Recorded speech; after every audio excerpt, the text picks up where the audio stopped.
suis en grade d'égalité.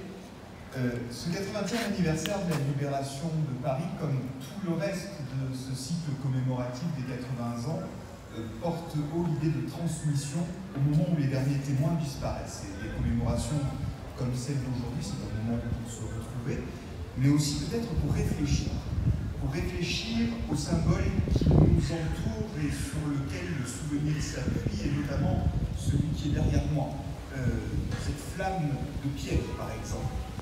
Après tout, nous sortons et nous entrons dans une période où finalement des téléspectateurs nous ont en regarder une flamme briller et circuler à travers Paris.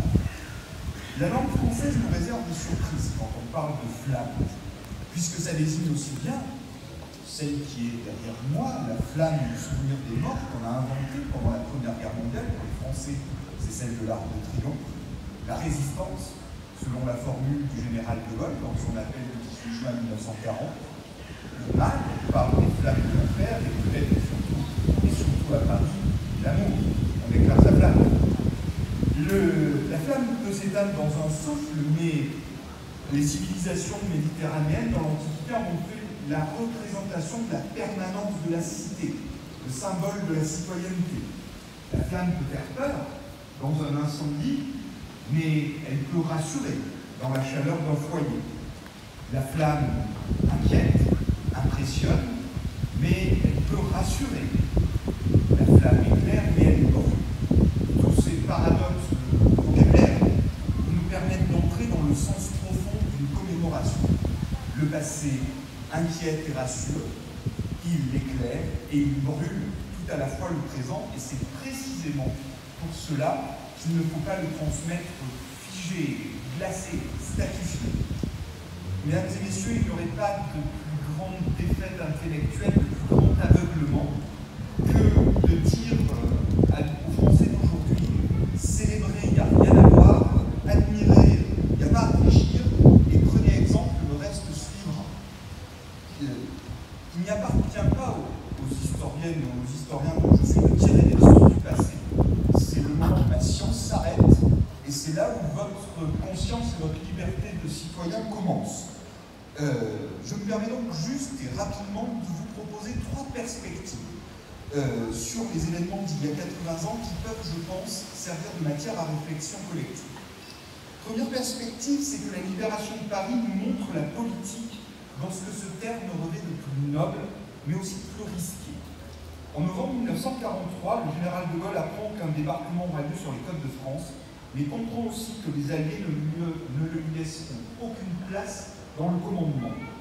Faute d'influence militaire, le général de Gaulle et toute la résistance, désormais unifiée dans son sillage, se lance dans une vaste entreprise de rénovation de la République, dans un immense travail juridique et administratif pour renouveler la citoyenneté dans toutes ses dimensions politiques, sociales, culturelles, économiques. Et le droit de vote accordé aux femmes est un témoigne de cette intense énergie réformatrice.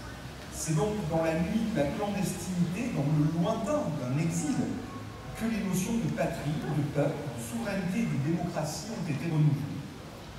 Quand le 19 août 1944, vous l'avez mentionné, M. le maire, l'insurrection gagne la préfecture de police, c'est au nom de tout cet effort que les femmes et les hommes de la résistance déploient au grand jour toute la gamme des actions politiques, les journaux et les tracts, les réunions syndicales, les manifestations, les grèves, et même cette incarnation par excellence du Paris révolté, le barricade.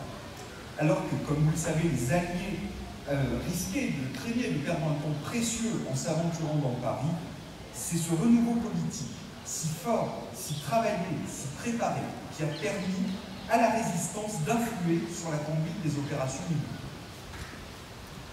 Ma deuxième perspective, c'est que la libération de Paris nous invite à réfléchir sur ce que signifie être citoyen d'une capitale et donc pas d'une ville comme les autres. En raison du prestige de la ville, les échos de sa libération se sont fait sentir à travers le monde comme peu d'autres nouvelles pendant le conflit. Plus qu'une victoire alliée, cette nouvelle fut synonyme de joie.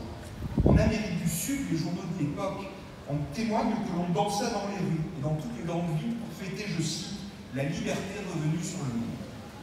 Cette nouvelle est tellement puissante qu'elle franchit les lignes ennemies. De nombreux témoignages de déportés soulignent à quel point ils se raccrochent à cette lueur d'espoir que fut la libération de Paris, à ce supplément de dignité, alors même que des sommets de barbarie et d'horreur sont atteints dans les camps d'extermination au fur et à mesure que les armées du Reich reculent.